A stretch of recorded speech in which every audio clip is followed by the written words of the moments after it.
अल्लामा ताहिर अशरफी ने मदारिस के मसाइल हल करने के लिए संजीदा इकदाम पर जोर दे दिया। वाज़ेह किया कि माली मामलात में मदारिस एक खुली किताब है, किसी हिसाब से नहीं घबराते। ये भी साफ कह दिया कि रजिस्ट्रेशन तो कराना पड़ेगी।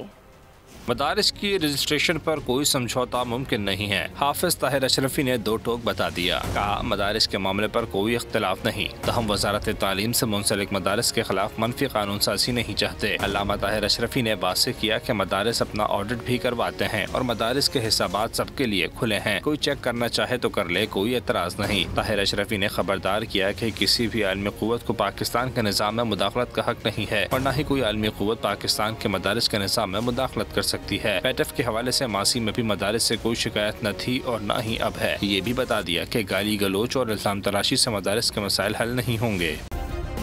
सब्सक्राइब करें और बेल दबाएं ताकि कोई खबर रह न जाए।